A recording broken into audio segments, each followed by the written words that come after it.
Maka kalau ada anak berbuat tidak baik kepada kedua orang tua, walaupun dia akan dipaksa untuk mengaji, jangan harap mendapatkan manfaat yang cepat dari Quran yang dia kaji itu. Mandek pasti itu. Persamaan terbaliknya, kalau Anda menginginkan anaknya ingin cepat lekat dengan Quran, maka berbuat baik pada orang tua. Persamaannya dipersamakan lagi, kalau ibu ingin anaknya dekat dengan Al-Quran, ya, maka ibu sayangi anak, perbanyak doa kepada Allah, mintakan supaya anak itu bisa lekat dengan Quran. Saya kadang berat cerita ini ya, karena ibu saya pun pasti lihat gitu. Tapi kadang saya berbagi untuk menguatkan diri dan meneguhkan niat bahwa mudah-mudahan pahala mengalir gitu.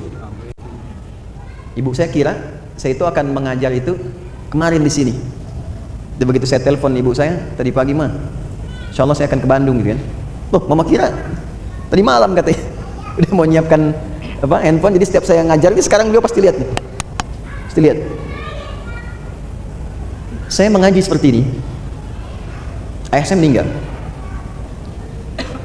Dan yang saya dapatkan mushaf di kamar beliau.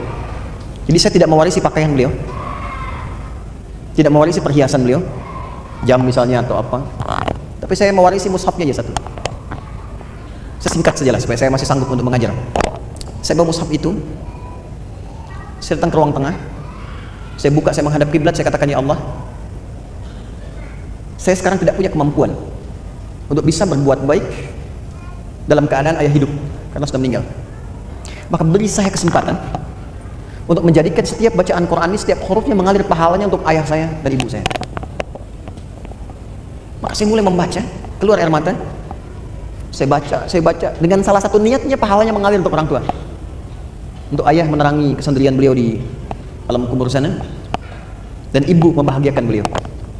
Saya baca. Anda tahu apa yang terjadi? Tiba-tiba lisan saya saat itu tidak bisa berhenti membaca, baru selesai ke ayat 40 di Al-Baqarah. Dan yang dibaca itulah yang sulit untuk keluar dari benak kita, dari kepala, dari mulai bacaannya, hurufnya, posisinya, artinya, macam-macam, sejak saat itu. Dan itu terbiasa sampai dengan sekarang. Jadi saya ingin katakan, menyambung hubungan dengan yang Allah perintahkan disambung, dengan orang tua, dengan ibu, dengan ayah, kasih sayang yang baik, berikan perhatian, doa, itu salah satu fadilahnya, mempercepat kemampuan kita untuk menangkap petunjuk dari Al-Quran. Dan itu yang dilakukan oleh ulama-ulama dulu. Ibu jangan lihat Imam Syafi'inya sekarang karya dan umatnya banyak. Kalau Anda pengen tahu, Imam Syafi'i itu bisa demikian, salah satunya perjuangan ibunya yang single parent. Lahir di Gaza, datang ke Mekah, digendong-gendong tuh dari tawafnya sampai diajarin dan sebagainya. Jadinya seperti sekarang. Imam Ahmad bin Hanbal, ibunya single parent. Apa yang dilakukan? Musim dingin pun itu masih masak air, Bu, Pak. Diwudukan ibunya. Digendong di tempat, disimpan di Majlis Ulama, ngaji di situ sampai jadi bintang setelahnya. Murid Imam Syafi'i. Imam Al-Bukhari itu yang berjuang ibunya single parent, mazhabnya Syafi'i.